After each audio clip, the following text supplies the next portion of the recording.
Come on. There's gold in them there hills. There was gold in this here glass. Well, I think we earned it. I think you're right. The skipper's done it.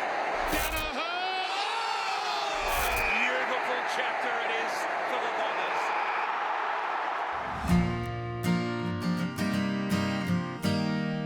Bombers. Look, we had to make our own fun, and there was mostly sports like cricket and tennis and football, and if we didn't play that, we had to just make our own fun. There was no televisions or anything in those days, and we grew up amongst all my age group there, and we didn't have any Colts football in those days.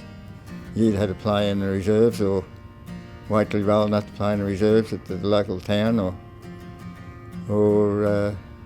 you didn't play at all. I think that I was spotted by a fellow called Bill Roberts from Horsham. I'm not real sure of that, but there was commercial travellers travelling around selling their wares, and I wouldn't know if any of those guys must have seen me play and pushed my name around, but I had invitations from West Adelaide, and because we were right on the border, and Geelong, Melbourne and Essendon. So I decided when I got the opportunity that I'd come down and test myself out, not thinking for 1 minute that I'd have any hope of making it. It was a big decision for me, I can tell you, because I'd only been to Melbourne once, probably 10 or 12-year-old. My brother brought me down, and that was the first time I've ventured into Melbourne, and I didn't come back to Melbourne till I came to have a practice match here. And it was unbelievable to think that I could move from up home that far away to get to the city.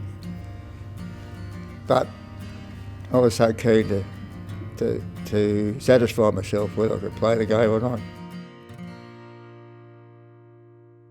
First time I went out to train, Norm MacDonald took me out and looked after me. I didn't play well the first 2 games.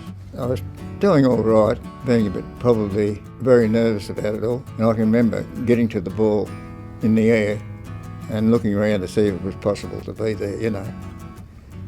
And I'd look and I'd lose track of the ball because I was saying, gee whiz, how could I be up here? Dick was a tremendous guy, Dick, tremendous guy, and give you every opportunity to play the game. And he was always nice to me, always good when you come to ask him something about the game. He could only help, if he couldn't help you, he wouldn't hinder you anyway. He was always spot on with what he thought about the game, and he helped me tremendously. Well, I'd had 7 years, and I was playing as well as I could possibly play at that stage. I had to make a decision whether I either stayed in Melbourne. This decision wasn't forced on me by my parents or anything like that, but I just thought, well, I'll either stop in Melbourne and make a life of it here, or go back to the country. So I decided I'd head off, and it was getting tough, and I was just wondering a little bit whether I could go on any further, but being 26, I probably would have played another couple of years. But to leave Essendon was pretty tough. To go coaching was a different proposition altogether, and I was just wondering whether I could handle that caper, but I had to give it a go because the finance situation was good. I went back, and I was lucky I had a good side, Casterton, and we won premierships, which was good. A bit lucky there. I think I could come down, get to a situation where I could win a best and fairest on the wing and play interstate that year. I was having a good season. You know, when you got blokes like Jack Clark and John Burt and those guys kicking around, I think that I could win a best and fairest under those circumstances. It was a hell of a thrill.